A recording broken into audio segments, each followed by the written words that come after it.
กับความเป็นตัวเป็นตนของเขาหลายครั้งท่านผู้ฟังเขาก็เกิดว่าเขาตุกข์เพราะว่าเขาโลภเขาตุกข์เพราะว่าโลกภายนอกเขาตุกข์เพราะว่าคนอื่นเขาตุกข์เพราะว่าสถานการณ์เขาตุกข์เพราะเงินเขาตุกข์เพราะความสัมพันธ์เขาตุกข์เพราะดวงดาวเลิกยามเขาตุกข์เพราะผีสางเทวดาสิ่งภายนอกแต่ถ้าเรามองไปลึกๆเนี่ยเขาจะหันว่าสิ่งที่ผูกใจเขาไว้แต่เนี่ยมันไม่ใช่โลกภายนอกท่านผู้ฟังมันไม่ใช่โลกภายนอกแต่คือแรงยึดบางอย่างที่มันอยู่ในใจนะพุทธศาสนาห้องแรงยึดนี้ว่าสังโยชน์นะฮะสังโยชน์คือเครื่องร้อยรัดคับเฮาให้อยู่กับเวียนว่ายตายเกิดแต่ถ้าเฮาจะเข้าถึงนิพพานได้เนี่ยสังโยชน์นี้ต้องหมดเมื่อสังโยชน์มันขาดเชือกที่มันคับเฮามันปุดเฮากับเข้าสู่นิพพานคือภาวะที่ไม่มีสังโยชน์นิพพานนี่แปลว่าภาวะที่ไม่มีสังโยชน์นี่แปลว่าเข้าลงไม่มีหรือออกตามวันนี้เนี่ยนะแปลว่าเข้าลงไม่มีหรือออกภานะหรือว่าวานะแปลว่าเครื่องร้อยรัดนิพพานก็คือไม่มีเครื่องร้อยรัดนั่นเองนะฮะง่ายๆไม่ใช่เมืองแก้วในหลับปานนะไม่ใช่เป็นที่เป็นฐานที่ให้คนไปอยู่นะนิพพานนี่ก็คือไม่มีเครื่องร้อยรัดบ่มีกิเลสหมดกิเลสก็คือนิพพานทีนี้เครื่องร้อยรัดหรือว่าสังโยชน์เนี่ยมันก็แบ่งออกเป็นสองกลุ่มใหญ่ๆนะฮะอันแรกโอรัมภาคิยะสังโยชน์ห้าก็คือเครื่องผูกใจเบื้องต่ำนะเป็นอันเชือกที่หักเทาระดับต่ำบ่แห้งหักบ่แห้งนะพอที่จะถูไทยๆลุดออกมาได้แต่อันหนึ่งเนี่ยคืออุทธัมภาคิยะสังโยชน์เครื่องผูกใจเบื้องสูงอันนี้ฮัดแน่นท่านผู้ฟังมัดอยู่10 เส้นมันก็ญาติโยมลองรับตาพอแล้วกึดภาคพอเหมือนกับเขายืนกับเสายืนเอาหลังตำเสายืนเอาหลังพิงเสาแล้วก็เชือกมัดเฮา10 เส้นตั้งแต่หน้าอกเป็นต้นไปพดแถวข้อเท้า10 เส้นอันที่มัดตังลุ่ม5 เส้นเนี่ยมัดแบบพอดินได้อยู่อาจจะลดได้ง่ายๆแต่อันทางบนเนี่ยมาจนถึงหน้าอกเนี่ยปวดท้องแน่นแป้งเนี่ยขยับมาได้บ่ออกเลยอันนี้คือสังโยชน์ทีนี้พอมาพอทีละอย่างละอย่างหรอมันเป็นอะไรอย่างห้องเนี่ยสังโยชน์เนี่ยนะท่านผู้ฟังอันแรกเลยสักกายทิฏฐิสักกายทิฏฐิคือความเห็นผิดว่ากายและใจนี้เป็นตัวเฮาเป็นของเฮาเป็นเฮาอย่างแท้จริงเมื่อเฮายังยึดถือว่านี่คือตัวกูของกูเฮาก็ยิ่งกลัวเสียหน้ากลัวเสียตัวตนกลัวถูกมองว่าบดีและทุกครั้งเมื่อสิ่งที่เฮาว่าฉันเนี่ยมันถูกกระทบมันก็จะทุกข์นะฮะสักกายทิฏฐิคือการหันว่าเป็นตัวเป็นตินเป็นชิ้นเป็นอันพุทธศาสนาเพิ่นสอนว่าทุกอย่างไม่มีตัวตน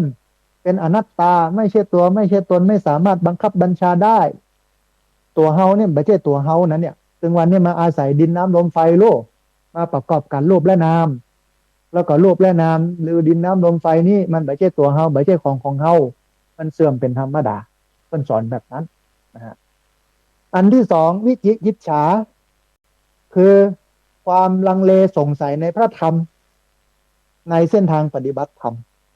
ว่ามันจะไปถึงนิพพานแต่ก่อมันจะลุดพ้นแต่ก่อไอการมากินมาทานการมาเดินจงกรมนั่งสมาธิการมารักษาศีลการมาภาวนาเนี่ยมันจะนำเราไปสู่นิพพานแต่ว่าก็ว่ามันผิดอันนี้คือวิจิกิจฉาและในความจริงท่านผู้ฟังที่ควรหันด้วยตัวเก่าไม่ใช่การตั้งคำถามอย่างมีปัญญาแต่มันคือความลังเลที่จะทำให้ใจบกล้าเดินต่อเหมือนยืนอยู่ประตูแห่งความจริงหน้าประตูแห่งความจริงแต่บ่ยอมก้าวเข้าไปเพราะว่ามัวลังเลสงสัยว่าประตูนี้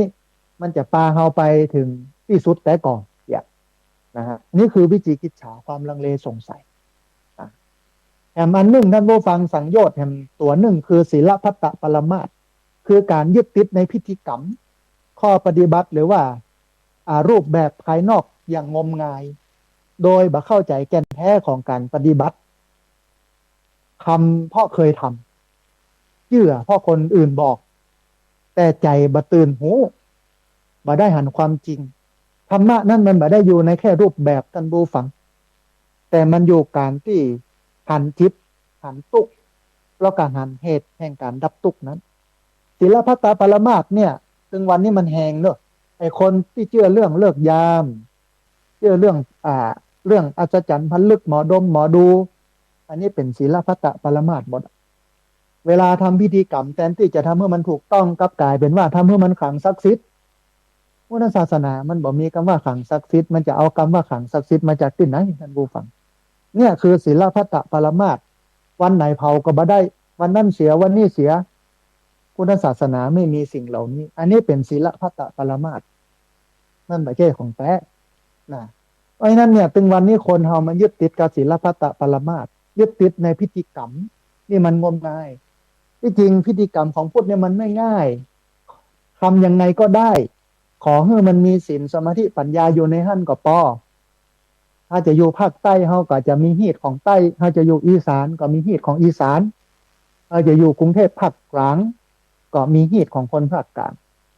ถ้าอยู่เหนือเราก็มีฮีตของคนเหนือแต่ว่าฮีตพอยเหล่านั้นมันอาจจะแตกต่างในเชิงของรายละเอียดเล็กๆน้อยๆแต่หัวใจของมันน่ะคือศีลสมาธิปัญญาเวลาเราทำบุญมันจะไปยากให้มันยุ่งอย่างเอาพระพุทธรูปมาตั้งเอาตัวหมู่มาตั้งเอาอาสนะพระสงฆ์มาตั้งเก้ารูปห้ารูปมาถึงก็ไหว้พระรับศีลฟังธรรม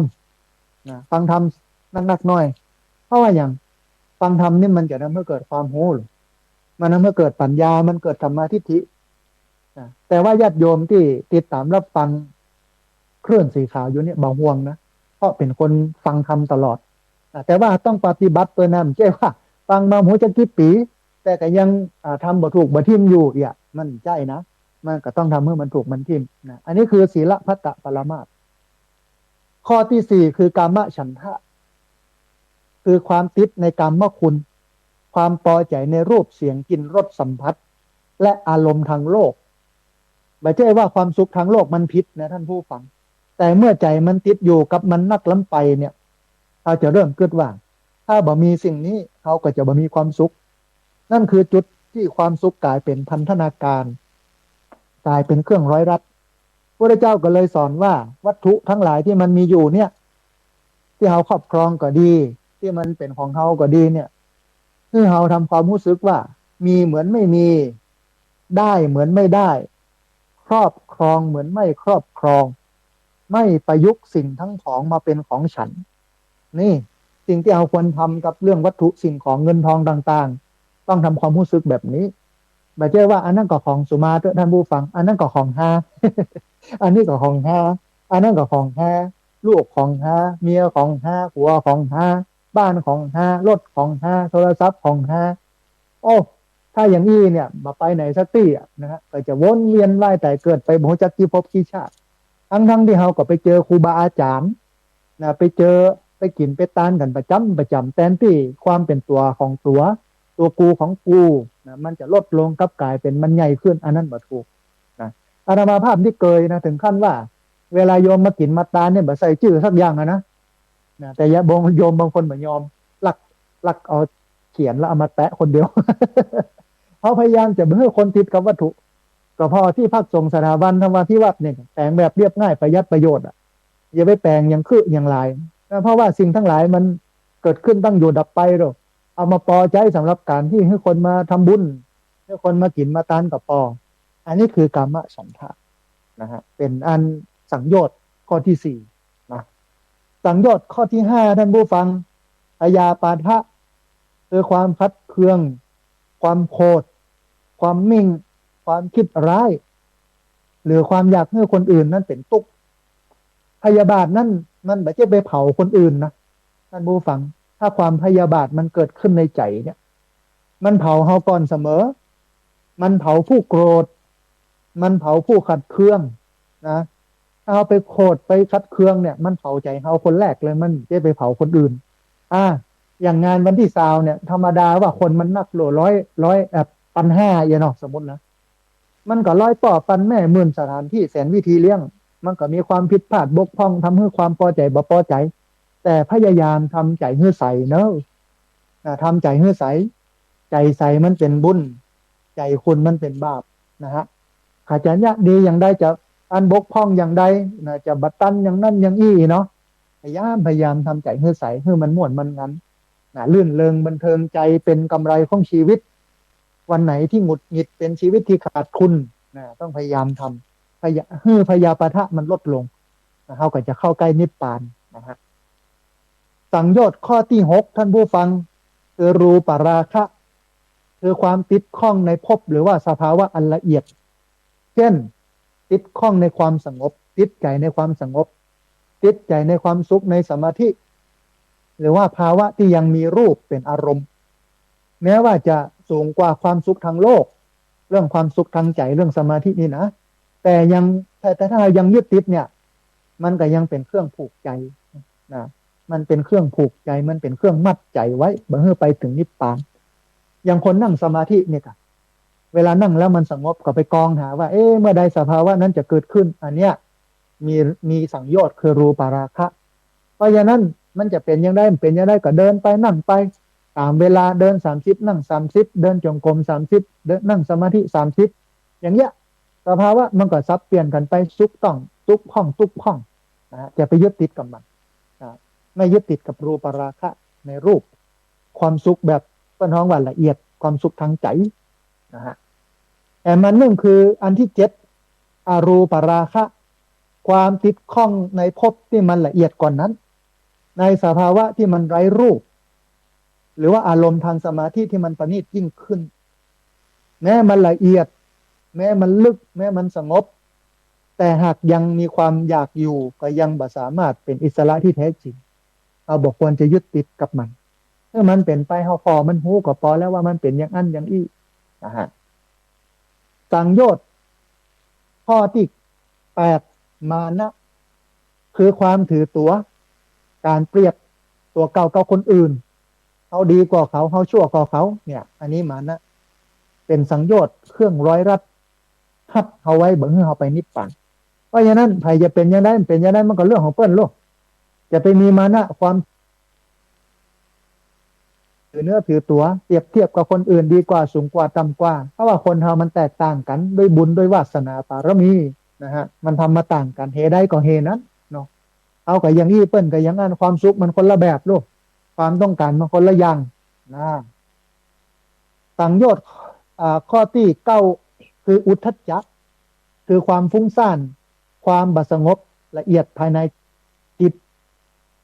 แม้บ่ได้ฟุ้งซ่านแบบหยาบๆแต่ยังมีแรงไหวกับเพื่อมที่จิตมันบสงบมันนิ่งเหมือนกับน้ำที่มันเป็นคลื่นเป็นละลอกละลอกละลอกเนี่ยมันก็ถือว่าเป็นสิ่งที่มันบดีเพราะฉะนั้นมันต้องทิ้งอุทธัจจะความฟุ้งซ่านถ้าจิตสงบได้เนี่ยมันก็จะเป็นสุขแล้วนะฮะสุดท้ายอวิชชาคือความไม่รู้ท่านผู้ฟังสังโยชน์ข้อสุดท้ายคืออวิชชาคือความไม่รู้คือบ่ฮู้ตามความเป็นจริงบ่ฮู้ทุกข์บ่ฮู้เหตุแห่งทุกข์บ่ฮู้ความดับทุกข์และบ่ฮู้ทางที่นำไปสู่ความดับทุกข์อวิชชาคือ5ลึกที่สุดเมื่อยังบ่ฮู้ความจริงเนี่ยจิตก็ยังสร้างตัวตนสร้างความอยากสร้างความกลัวสร้างความทุกข์ซ้ำแล้วซ้ำเล่าสังโยชน์นั้นท่านผู้ฟังมันบ่ได้เป็นสิ่งที่น่าเกลียดน่ากลัวนะแต่มันคือสิ่งที่จะต้องหูตันมันเพราะว่าสิ่งใดที่ถูกหูชัดสิ่งนั้นจะค่อยๆเสียอำนาจเหนือใจเฮานะการจะไปจับสังโยชน์นั้นต้องใจสติเป็นตัวจับใจปัญญาเป็นตัวพอมันจะค่อยๆเสียอำนาจในตัวเฮาก็คือการปฏิบัติธรรมเดินจงกรมนั่งสมาธินั่นเองเมื่อหันความยึดใจก็เริ่มจะคลายเมื่อหันความอยากใจก็เริ่มจะบ่วิ่งตามนะฮะเมื่อหันตัวตนใจจะเริ่มบรรทุกตัวตนนั้นหลอกเหมือนเดิมและเมื่อหันความเป็นจริงนักขึ้นจิตจะค่อยๆเป็นอิสระจากเครื่องผูกมัดเหล่านี้ทีละขั้นทีละขั้นทีละขั้นสังโยชน์คือเครื่องผูกใจ แต่สติและปัญญาเนี่ยคือแสงที่ทำให้เฮานั้นหันโซ่นั้นชัดเจนขึ้นเมื่อเฮาหูตันเฮาจะค่อยๆสละได้เมื่อค่อยๆสละได้ใจก็จะค่อยเบาเมื่อใจเบานั้นความหลุดพ้นก็จะเกิดขึ้นอันนี้คือที่สุดของพุทธศาสนาคือสังโยชน์อันได้แก่เครื่องร้อยรัดจิตใจมัดเฮาไว้ให้เฮาไหลไปตามวัฏสงสารคือการเวียนว่ายตายเกิดเฮาต้องเจริญสติเอาต้องเอาศีลเอาสมาธิเอาปัญญาเอาสี่ตัวนี้เอาศีลเอาสมาธิเอาปัญญาไปตัดสังโยชน์ทีละเส้นละเส้นละเส้นละเส้นละเส้นเส้นเพื่อมันครบ10 เส้นเอาถึงจะหลุดพ้นจากการเวียนว่ายแต่เกิดเข้าสู่นิพพานภาวะที่ไม่มีเครื่องร้อยลัดเป็นภาวะสุขเย็นสบายเบานี่คือเป้าหมายของพุทธศาสนาเอาเป็นชาวพุทธจะไปมัวแต่อยู่กับเปลือกมันเนอะหลายคนก็บอกว่าเอี้ยกะอาจารย์ธรรมะของพระเจ้ามันก็มีเปลือกมีกับพิอาตมาภาพก็ถามว่าก็โยมอยู่กับเปลือกมาเท่าใดอยู่มากี่ปีและในอดีตเนี่ยอยู่มากี่ภพกี่ชาตินี่เนาะบักก้ายกัน เพราะฉะนั้นมันก็ต้องเข้าไปหาแกนห้องได้เอาเกิดมาดึงเตื้อโลกเอาเป็นพุทธศาสนิกชนดึงเตื้อโลกเป็นนักฟังวิทยุโลกเป็นนักปฏิบัติศีลปฏิบัติธรรมแต่อย่าไปอยู่กับเปลือกล่าตามล่านี่ถึงวันนี้ไม่ได้อยู่กับเปลือกนะไปอยู่กับขี้ฝุ่นที่มันติดเปลือกฝุ่นมันไม่ใช่ของแท้โลกวัตถุมงคลเครื่องรางของขลังอิทธิฤทธิปฏิหารย์ดลบันดาลอันนั้นไม่ใช่แต่ท่านผู้ฟังนี่ของแต่ศีลสมาธิปัญญา3ตัวนี้แต่ที่สุดเพราะมันสามารถเป็นกรรไกรเป็นมีดที่ไปตัดเพื่อสังโยชน์แต่ละข้อแต่ละข้อแต่ละข้อมันปุดลงนะฮะเขาก็ป้ากันทำเรื่องศีลสมาธิปัญญาให้เกิดขึ้นบางวัดบางวาเวลาจัดการจัดงานกับปาโยมปฏิบัติตามศีลสมาธิปัญญาเอาวัดเป็นบาเอาศาสนาเป็นบ่อนไปกินเหล้าเมายาไปเต้นลำวงนู่นนี่นั่นมันทำให้ใจโยมเนี่ยไก่จากนิพพานไม่ได้ปานมันจะอยู่ที่ไก่นะมันอยู่ที่ใจเขาเพะนะฮะแต่ว่าเราจะต้องเพื่อศีลเขาแน่นเพื่อสมาธิมันเกิดเพื่อปัญญาคือการหันโลกตามความเป็นจริงมันมีเมื่อนั้นเนี่ยสังโยชน์มันก็จะพุทไปทีละเส้นละเส้นละเส้นละเส้นเราจะเข้าใกล้ภาวะนิพพานคือสงบเย็นนะฮะท่านผู้ฟังขณะนี้ท่านผู้ฟังกำลังติดตามรับฟังรายการธรรมาภิวัตน์อันเป็นรายการวิทยุเพื่อการเผยแผ่พระพุทธศาสนาส่งเสริมการศึกษาและพัฒนาสังคมรายการนี้รับผิดชอบโดยอาตมาภาพพระสาธิตธีระปัญโยประธานมูลนิธิธีระปัญโยตั้งอยู่ณที่พักสงฆ์สถาบันธรรมาภิวัตน์บ้านศพเตินตำบลศพปาดอำเภอแม่เมาะจังหวัดลำปางรายการนี้ออกอากาศทุกวันอังคารวันพุธวันเสาร์วันอาทิตย์โดยเฉพาะวันอังคารเนี่ยเวลาตี 5ไปจนถึง7 โมงเมื่อเช้าวันพุธวันพุธตี 3ถึงตี 5เนื่อท่านผู้ฟังเนื่อเขาปะกันนะจะอ่านรายชื่อที่ท่านอาจารย์สมชาติส่งมาเพราะว่าเป็นส่งมาทางแชทมาได้มานั่งดูรายละเอียดบางครั้งบางทีก็อ่านผิดถูกแล้วก็รายการนี้เนี่ยออกอากาศผ่านทางสถานีวิทยุในเครือข่ายสถานีวิทยุคลื่นสีขาวพระชาวประชาซึ่งมีอยู่หลายคลื่นหลายสถานีหลายจังหวัดดีใจที่เมืองแป้นะอำเภอบางจีนเพิ่นฟังเนาะโทรเข้ามาเนี่ยดีใจนะเพราะว่ามันมีคนใหม่ๆจังหวัดใหม่ๆฟังเขานะฮะแล้วก็ออกอากาศผ่านทางเฟซบุ๊กไลฟ์ซึ่งเป็นไลฟ์สดของสถานีวิทยุวัดฝายหินและเฟซบุ๊กของอาตมาภาพพระสาธิตธีระปัญโยนะฮะแล้วก็บันทึกเทปเอาไปออกอากาศผ่านทางสถานีวิทยุเพื่อการศึกษาและพัฒนาอาชีพเรดิโอเน็ตเวิร์ก FM 99.50 เมกะเฮิรตซ์ของวิทยาลัยเทคนิคกฟผแม่เมาะทุกวันศุกร์ในเวลา 8 โมงเมื่อเจ้าเป็นต้นไปและเอาไปออกผ่านทางเพจของมูลนิธิธีระปัญโยซึ่งท่านผู้ฟังสามารถไปติดตามรับฟังย้อนหลังไปก๊อปปี้ลิงก์ไปคัดลอกลิงก์เอาไปส่งเอาไปแชร์ให้กับญาติธรรมทั้งหลาย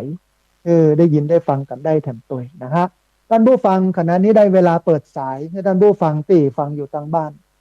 จะได้โทรเข้ามาร่วมร่วมเอ่ยกันจะได้โทรเข้ามาร่วมแสดงความคิดความเห็นกันเนาะเวลาท่านผู้ฟังท่านใดที่โทรเข้ามาพยายามหลีวิทยุ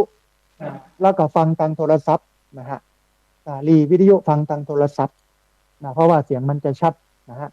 แล้วก็เวลาบอกโทรเข้ามาเนอะอย่าโทรเข้ามาเลยในช่วงท้ายรายการประมาณสัก3-4 นาทีก็บ่ต้องโทรเนาะถ้าผู้ฟังที่อยากโทรเข้ามาอู้เอ๋ยให้กำลังใจกันนะสอบถามปัญหาโน่นนี่นั่นสามารถโทรเข้ามาได้ที่เบอร์064-125-4122เบอร์064-125-4122นะฮะพอดีมีสายเข้ามาสายหนึ่งเดียวครับสายนี้ก่อนเพื่อนอย่าว่าอย่างใดพ้องนะเจริญพรอ้าวสาธุแม่น้อยกัดนัดเนาะสาธุเจริญพร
สาธุเจริญพ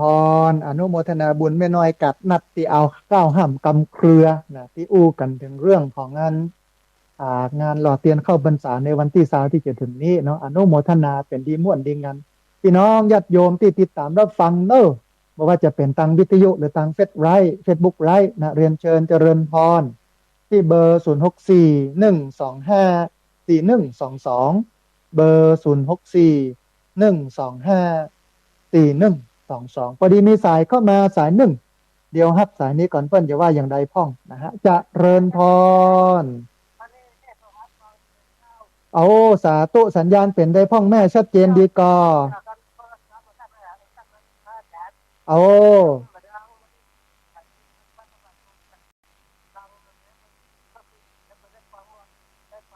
อ๋อฟังทางเฟซบุ๊กเอาเนาะแม่เนาะโอ้สาธุอนุโมทนาบุญกับแม่จงดีที่เป็นสะพานบุญเนาะได้กำลังใจจัดนักแม่อนุโมทนาสาธุพี่น้องเมืองฝั่งเชียงใหม่เนาะอนุโมทนาบุญตัวยนะฮะท่านผู้ฟังเรียนเชิญเจริญพรเนอร์เวลาแหลมเซา7 นาทีที่เบอร์064-125-4122เบอร์064-125-4122พอดีมีสายเข้ามาสายหนึ่งเดี๋ยวครับสายนี้ก่อนเพิ่นอย่าว่าอย่าใดพ้องนะฮะจะเริญพรสาธุโยมแม่ฟังจากที่ไหน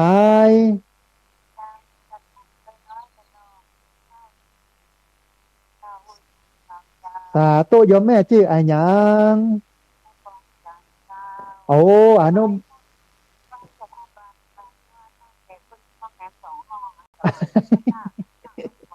โอ้สมัยตุกสมัยยากแล้วประเดี๋ยวนี้เริ่มดีขึ้นเยอะแล้วโยมแม่โอ้มีเวลามาร่วมกินร่วมทานกันเนอะแม่เนอะอ่าสาธุแม่อนุได้กำลังใจจัดหนักอนุโมทนาสาธุนะโยมแม่นะจากดอยน้อยดอยหล่อเชียงใหม่ฟังม่วนดีโทรเข้ามา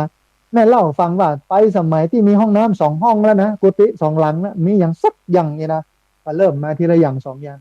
แต่ย้อนแหงจากพี่น้องขึ้นสีขาวนี่นะมาช่วยกันสร้างกันแฝงวัดวาพระศาสนาเนี่ยต้องอนุโมทนาบุญแตะๆนะฮะพอดีมีสายเข้ามาสายหนึ่งเดี๋ยวฮับสายนี้ก่อนเปิ้นอย่าว่าอย่างใดพ้องนะฮะจะเริญพรโอ้สาธุอันอาจารย์สมชาติเปิ้นเอาเตียนมาละไว้นี่ละเนอแม่นเนอเออจะได้เอามาร่วมรอกันอนุโมทนาบุญแม่อุ้ยอินแตะๆที่มาร่วมกินร่วมตานเนอแม่นเนอ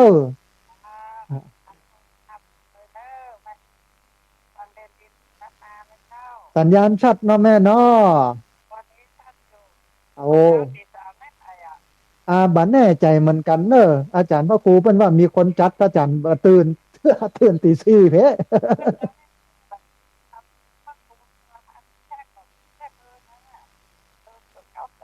อ๋อบอกว่าเป็นไผเดี๋ยวจะถามอาจารย์พ่อครูให้เนอะแม่เนอะเออสาธุโยมแม่อุ้ยอิ่มนะอยู่สำเมิงเชียงใหม่นะฮะเรียนเชิญเจริญพรพี่น้องที่เบอร์0641254122เบอร์0641254122เรียนเชิญเจริญพรได้โทรเข้ามาร่วมบูร่วมเอ่ยกันโทรเข้ามาร่วมแสดงความเห็นกันฮะหลังจากที่รายการจบแล้วบ่ต้องโทรมาเนอะวันนี้งานนักท่านผู้ฟัง หนึ่งเรื่องของจัดสถานที่เรื่องเต็นท์เรื่องโต๊ะเก้าอี้นะฮะเป็นพันสองต้องเตรียมนะฮะอันทำความสะอาดปัดโน้นนี้นั้นเพราะว่าวันพรุ่งนี้นักเรียนโรงเรียนผู้สูงอายุเป็นมาเฮียนพอดีมีสายเข้ามาสายหนึ่งเดี๋ยวครับสายนี้ก่อนเพิ่นจะว่าอย่างใดพ้องนะฮะจะเริญพร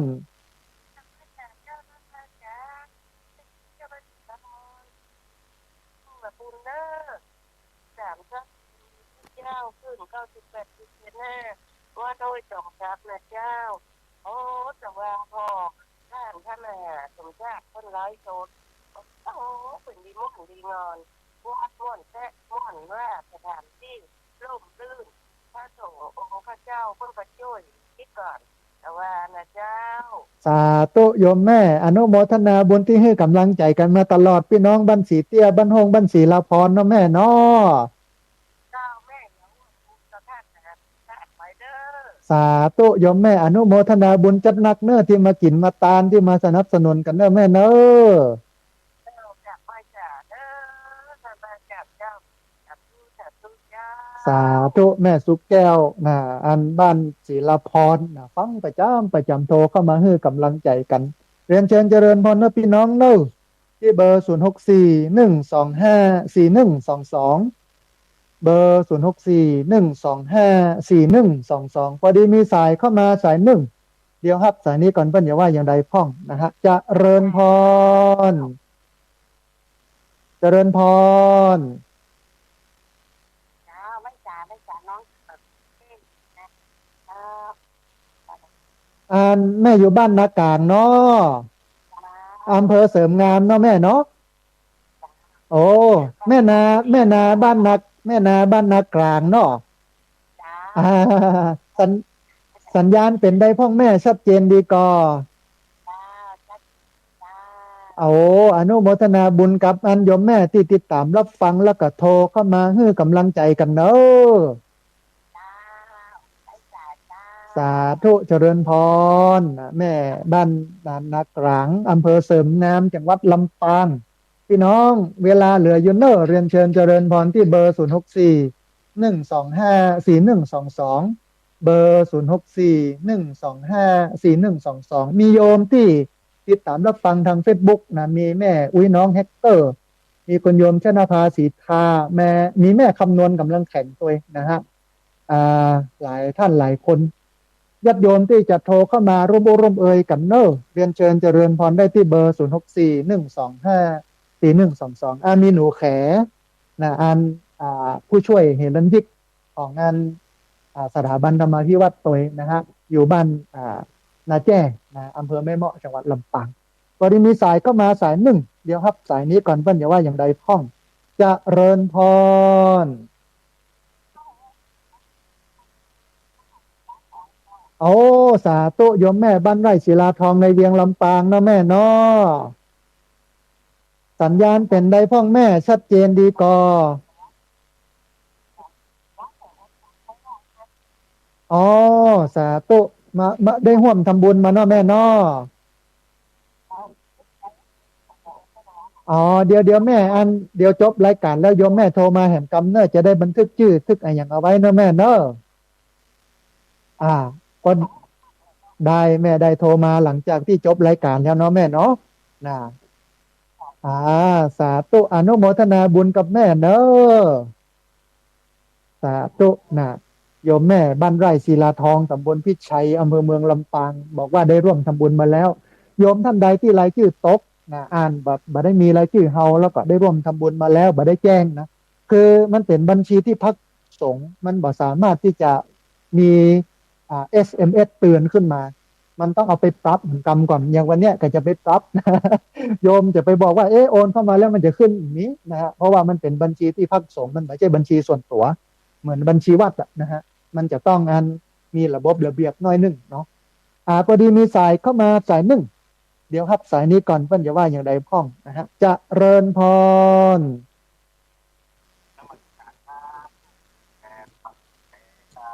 โอ้สาธุคุณโยมจากอำเภอแม่ริมจังหวัดเชียงใหม่เนาะสาธุสัญญาณเป็นใดพ้องคุณโยม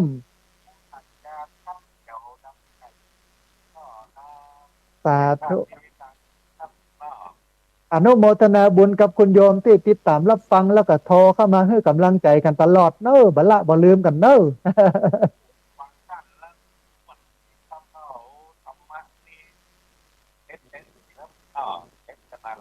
ปอฟังเข้าใจอยู่เนาะโยมป้อเนาะ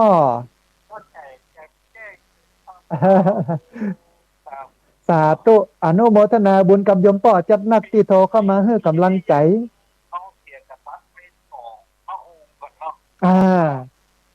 มันเป็นเรื่องธรรมดาเนาะเกิดแก่เจ็บตายเป็นปกติแต่ว่าเขาก็แสดงความไว้อาลัยเพราะว่าเปิ้นเขาทำประโยชน์คุณูปการกับหมู่เฮาไว้จัดนักนิยมเนาะ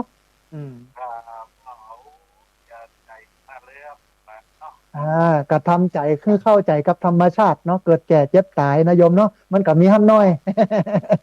เออก็ตอนนี้ใหญ่ล้ำหัวแล้วก็เอาเป็นที่จอดรถให้ญาติโยมมาร่วมกินร่วมทานในวันที่20นี่นะ10 ไร่นี่นะนะได้ใจประโยชน์อนุโมทนาบุญกับโยมที่มาร่วมกินร่วมทานกันเน้ออ่า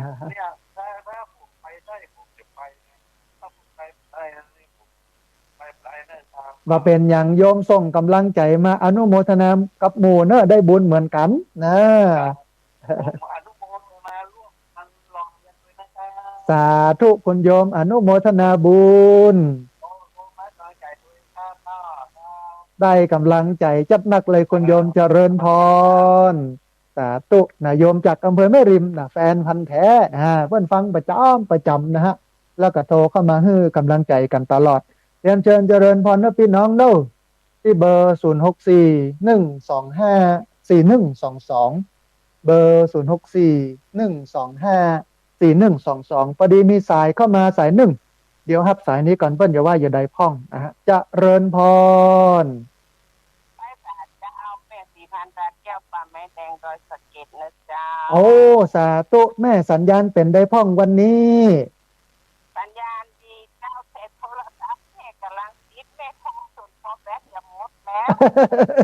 พอดีเปิ้นโทรกันเข้ามาหลายสายแม่ต้องขอสุมาอภัยกับโยมแม่เป็นเด้อนะ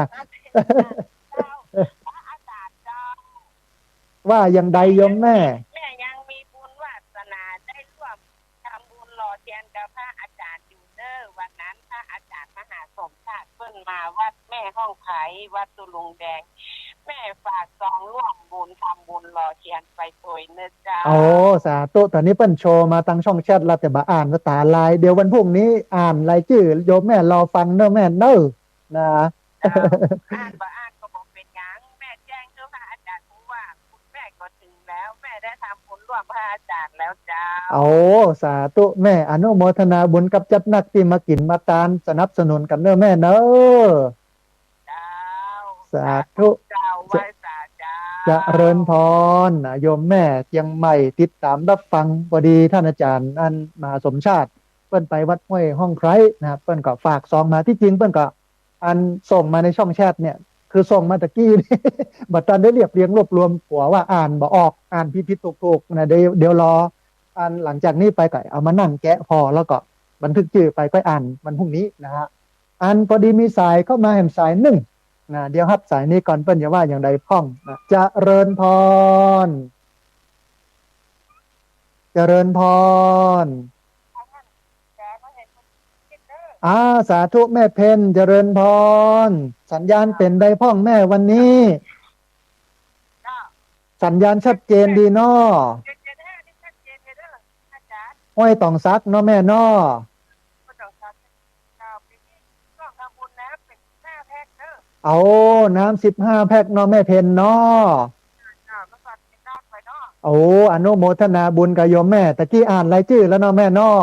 จ้าอ่าแม่เจ้าสาธุแม่เพนเป็นอันสะพานบุญอนุโมทนาบุญกับแม่เนาะ เจ้าเจ้าสาธุเจริญพรญาติโยมที่โทรเข้ามาอาจจะโทรยากน้อยนึงเนอะเพราะว่าเปิ้นโทรกันเข้ามาหลายสายแต่ว่าต้องอาศัยความอดทนเนาะอาศัยใจที่มันจุ่มมันเย็นก็กดไปบางคนบอกว่ากดพอเห็นหัวไม่มือปอแป๊บนะพระอาจารย์นี่เนาะมันธรรมดารู้เปิ้นโทรกันนักกันหลายพี่น้องที่ฟังอยู่เนอะบอกว่าจะเป็นเชียงใหม่ลำพูนลำปางแต้น่านพะเยาเชียงรายแม่ฮ่องสอนโทรเข้ามาเนอะที่เบอร์0641254122เบอร์0641254122พอดีมีสายเข้ามาแถมสายหนึ่งเดี๋ยวครับสายนี้ก่อนเพิ่นอย่าว่าอย่างใดพ้องนะฮะจะเริญพรสาธุโยมแม่สัญญาณเป็นใดพ้องเอาสาธุอนุโมทนาบุญกับโยมแม่ที่ติดตามรับฟังให้กำลังใจกันมาตลอดอนุโมทนาบุญเนอะแม่เนอะแบกกันวุ่นวายกันนะวาน ไม่ใช่ธรรมดานะพระถึงรองเจ้าหน้าอำเภอพระเจ้าคณะตำบลหรือพระเถระผู้ใหญ่ถึงนั้นนะทวานี่นะกดเต้าเป็นอ่าเอนะมันเป็นอาหารกุศลเป็นที่เป็นน้องมวลงานสันเล่าเครือข่ายเคลื่อนสีขาวเนาะแม่เนาะอืมอนุโมทนาบุญกับแม่เนอะสาธุเจริญพรนะโอ้ไม่ใช่ธรรมดานะทวานี่นะครูบาอาจารย์พระนักจัดรายการถึงนั้นนะฮะอันพระเถระผู้ใหญ่โลมาช่วยกันยกกันหามนะฮะท่านผู้ฟังเวลาเหลืออยู่เนอะเรียนเชิญเจริญพรที่เบอร์0641254122เบอร์0641254122พอดีมีสายเข้ามาสายหนึ่งเดี๋ยวครับสายนี้ก่อนเปิ้นอย่าว่าอย่างใดพ้องนะฮะจะเริญพร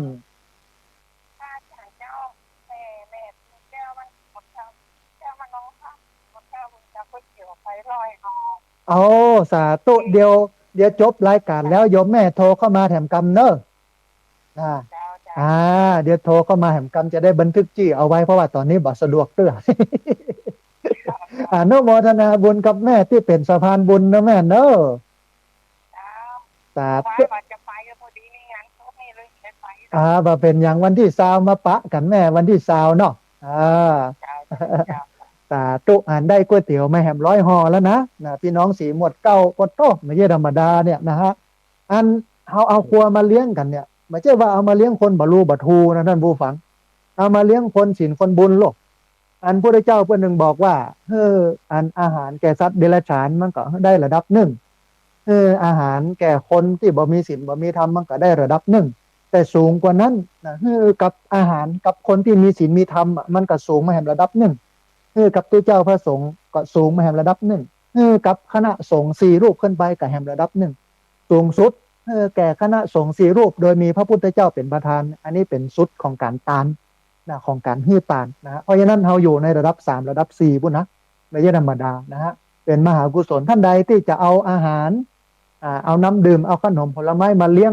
เรียนเชิญเจริญพรเนื่อมาเลี้ยงกันได้สำหรับท่านผู้ฟังที่ฟังแล้วขยิกขยักอยู่นะอยากให้ร่วมทำบุญสนับสนุนการหล่อเทียนเข้าพรรษาซึ่งปีนี้เป็นครั้งที่19นะฮะของเครือข่ายสถานีวิทยุคลื่นสีขาวเอาหล่อแล้วเอาเทียนเราเนี่ยไปถวายกับวัดวาอารามต่างๆที่เปิ้นอยู่อันจังหวัดบุรีรัมย์สุรินทร์ศรีสะเกษตลอดจนถึงเข้าของเครื่องใจที่ญาติโยมจะได้ร่วมให้ร่วมพรกันในตั้งหน้าเนี่ยเอาไปสนับสนุนให้กับ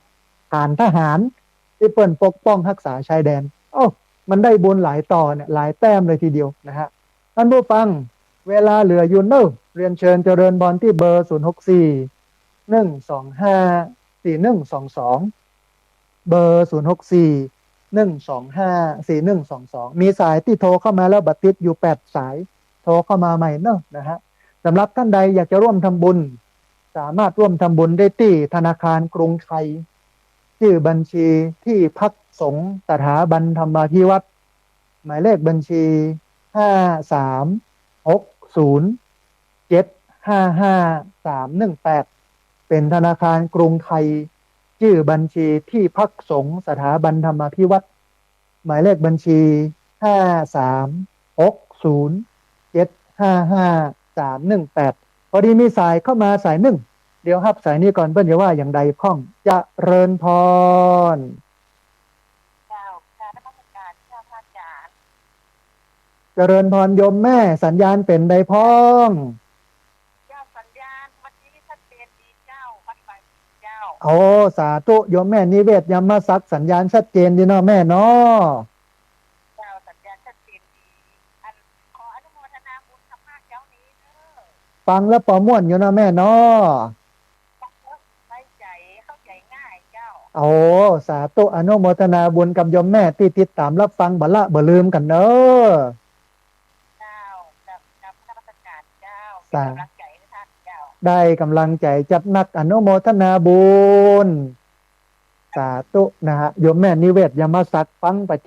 จำแล้วก็โทรเข้ามาให้กำลังใจกันตลอดนะฮะเวลาแหลมประมาณสัก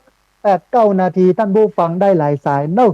โทรเข้ามาได้ที่เบอร์0641254122เบอร์0641254122พอดีมีสายเข้ามาสายหนึ่งเดี๋ยวครับสายนี้ก่อนเปิ้ลอย่าว่าอย่างใดพ้องนะฮะจะเริญพรเจ้ากราบนมัสการเจ้าค่ะสาธุโยมแม่แนะนำตัวน้อยโยมแม่จงดีเสียงไข่ใหญ่ไข่หลวงไปนะเป็นวัดก็ฮะนะแม่จงดีเชื้อกันทาจะแจ้งข่าวบุญอย่างใดเจิญเนอะ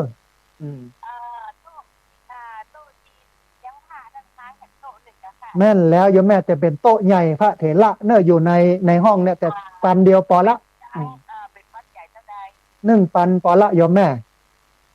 อันแม่กะหูคณะเมืองฝางสงสู้ที่เป็นเจ้าภาพเด้ออนุโมทนาบุญกับแม่จงดีอันบะอิ่มบะอดบะยากะกับเนี่ยนะเนาะจะเอาน้ำไปช่วยแหบซับดาวแค่สาธุแม่อนุโมทนาบุญที่มาร่วมกินร่วมทานสนับสนุนกันมาตลอดแล้วก็เป็นสะพานบุญเนาะแม่เนาะเจ้ากราบนมัสการเจ้าค่ะสาธุเจริญพรนะแม่จงดีเชื้อกันทาเสียงไข้หลวงไปเป็นวัดเพิ่นบอกว่าโต๊ะจีนแห่งโต๊ะหนึ่งที่เอาเลี้ยงพระสงฆ์ในห้องกระจกนี้ซึ่งเป็นของพระเถระผู้ใหญ่เนาะแต่ก็ราคาปันเดียวนะฮะโยมแม่จงดีเชื้อกันทาพร้อมกับพี่น้องนักปฏิบัติธรรมอำเภอฝางครับเป็นเจ้าภาพแล้วก็เอาน้ำมาแห่งแพ็คหนึ่งต้องอนุโมทนาบุญนะฮะท่านผู้ฟังท่านใดอยากจะร่วมทำบุญนะสามารถร่วมทำบุญได้ที่ธนาคารกรุงไทยชื่อบัญชีที่พักสงฆ์สถาบันธรรมาภิวัตรหมายเลขบัญชี5360755318นะมันใช้จ่ายนักท่านผู้ฟังก้านั้นก้านี้ก้าโน้นก้านั้นนะฮะแต่ก็วางระบบไว้แล้วนะฮะหมอว่าจัดงานเสร็จแล้วจะได้กำไรหลวงปู่ตื่นจ้างมันนะฮะเอาบุญไว้ก่อนเอากินเอาทานไว้นะฮะพอดีมีสายเข้ามาแห่งสายหนึ่งเดี๋ยวครับสายนี้ก่อนเปิ้ลอย่าว่าอย่างใดพ้องนะฮะจะเริญพรสาธุโยมแม่ดอยสะเก็ดเชียงใหม่เนอะสัญญาณเป็นได้พ้องแม่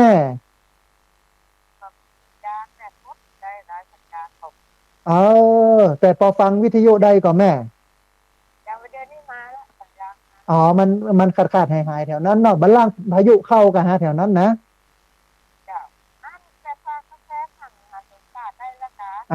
เดี๋ยววันแต่ว่าเปิ้ลมาถ้าจะลืมเดี๋ยววันที่อันสาวเนี่ยเปิ้ลจะเอา19กับเปิ้ลมานอนกันโลกเปิ้ลมาจำวัดที่เพนะเปิ้ลบอกว่าจะหิ้วมา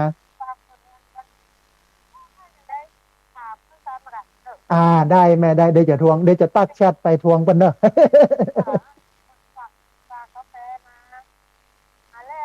อันอาจารย์สมชาติงานเปิ้ลหลายเปิ้ลขี้ลืมเดี๋ยวต้องทวงกันหน่อยนึง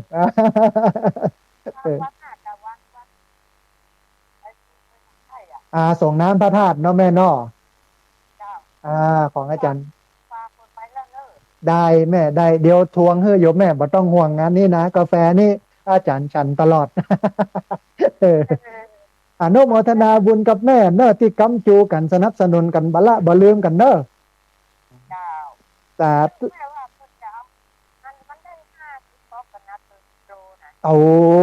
เหมาะเลยโยมแม่เดี๋ยวจะถามเปิ้ลเนอะแม่เนอะ นะสาธุโยมแม่อนุโมทนาบุญเด้อสาธุโยมแม่จากดอยสาธุโยมแม่โยมแม่จากดอยสะเก็ดนะเทพเสด็จนะฮะเปิ้นอันปลูกกาแฟลูกถวายกาแฟมาเป็นประจำต้องอนุโมทนาบุญตัวนะฮะท่านผู้ฟังเวลาเหลืออยู่ประมาณสัก3-4 นาทีเนอะเรียนเชิญเจริญพรที่เบอร์0641254122เบอร์0641254122หลังจากที่เสร็จรายการแล้วเดี๋ยวก็จะไปเข้าห้องน้ำห้องตาทำกิจธุระส่วนตัวแล้วก็จะไปพอเปิ้นตัดหญ้าไปพอเปิ้นขนโต๊ะขนเก้าอี้ไปพอเปิ้นจัดเตรียมสถานที่เพราะว่าวันพรุ่งนี้เป็นวันโรงเรียนผู้สูงอายุ มีผู้สูงอายุมาประมาณ7-80 คนมีนักเรียนมาแหม60-70 คนนั่นบูฟังไว้ธรรมดานะที่นี่เนี่ยคนเข้าคนออกคนมาใจประโยชน์จัดหนักคนที่มาร่วมกันสนับสนุนมากินมาตานมาสร้างมาแปลงเนี่ยบุญได้ถึงวันนะพอดีมีสายเข้ามาสายหนึ่งเดี๋ยวฮับสายนี้ก่อนเปิ้ลอย่าว่าอย่างใดพ่องจะเริญพรอ๋อสาธุมาแล้วโยมแม่วันนี้มาขวายเนอะ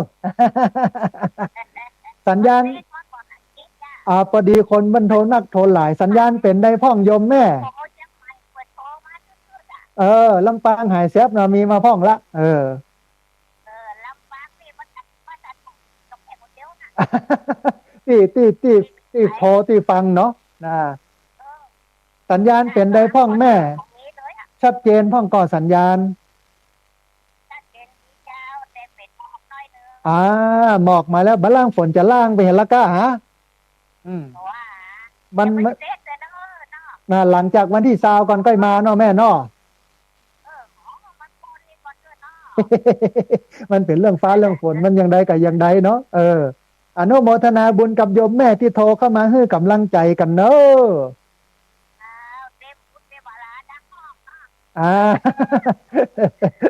สาบ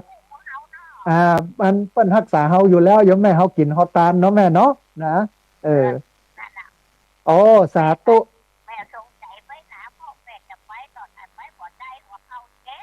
บ่เป็นอย่างแม่ส่งกำลังใจมาให้กันและกันเนอะแม่เนอะอนุโมทนาบุญร่วมแล้วก็วันนั้นก็ฟังทางวิทยุเนอะแม่เนอะเป็นจะถ่ายทอดสดนะเอาสาโอ้อนุโมทนา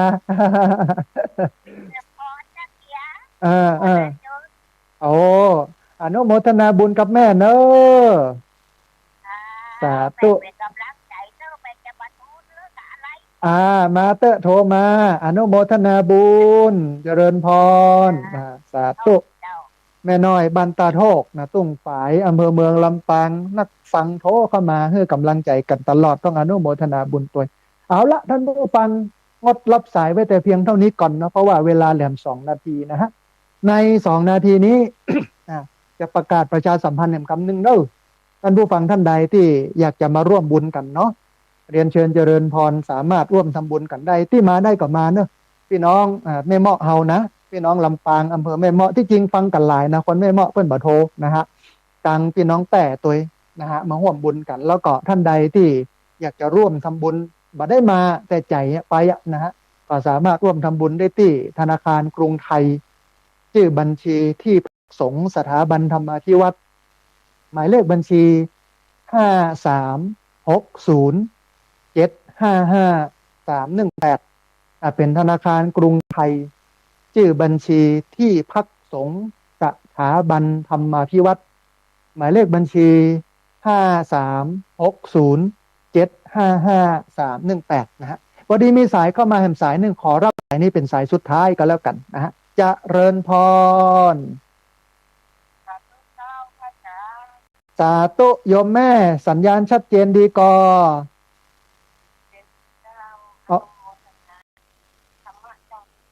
สาธุโยมแม่โทรมาจากตังใดโอ้สัญญาณชัดเจนดีเนาะแม่เนาะโอ้สาธุอนุโมทนาบุญกับโยมแม่ที่ติดตามฟังแล้วก็โทรเข้ามาให้กำลังใจกันเนอะสาธุชื่นใจโทรมาพ่องสาธุเยอะเนอะเยอะแม่เนอะ ต้นคาตอนนี้มี9 ต้นโยมแม่เอามาละไว้แล้วก็ใครจะมาปักก็แล้วแต่ร่วมทำบุญเนาะแม่เนาะนะ ที่ทำมาอันตั้งไว้เจ้าตั้งไว้9 ต้นโยมแม่9 ต้นอ่าเอาสาธุเนอะแม่เนอะวันเช้าจะเอาว่าเจ้าไปหวานไปโดยมาปะกันเทมาห่วมกินห่วมตานกันเนอะแม่เนอะนะสาธุแม่เจริญพรสาธุนะฮะเอาละท่านผู้ฟังเวลาของรายการหมดลงแล้ว คุณโยมนุชนาถอุปนันท์มาฟังเป็นท่านสุดท้ายในไลฟ์สดนะฮะแล้วก็ต้องกราบขอบพระคุณครูบาอาจารย์พระเถรานุเถระครูบาสังฆะที่เคารพอย่างสูงทุกรูปต้องอนุโมทนาบุญกับเจ้าของคลื่นเจ้าของสถานีและเจ้าหน้าที่ที่ดูแลการออกอากาศส่งกระจายเสียงเอาสัญญาณนี้ไปให้ท่านผู้ฟังได้ติดตามรับฟังอนุโมทนาบุญกับญาติโยมที่โทรเข้ามาญาติโยมที่ติดตามรับฟังและขอสุมาภัยกับญาติโยมที่โทรเข้ามาแล้วบัดติด โทรเข้ามาแล้วบัดได้เดี๋ยววันหน้าวันตาก็โทรกันเข้ามาใหม่วันนี้สัพพะพุทธานุภาเวนะด้วยเดชเดชะอานุภาพของพระพุทธเจ้าสัพพะธรรมานุภาเวนะด้วยเดชเดชะอานุภาพของพระธรรมเจ้าสัพพะสังฆานุภาเวนะด้วยเดชเดชะอานุภาพของพระสังฆเจ้าทาสุทธีพระวันตุเตขอความสุขความเจริญในธรรมจงบังเกิดมีแด่บรรดาศรัทธาสาธุชนทุกคนทุกท่านตลอดการเป็นนิจเทินจะเริญพร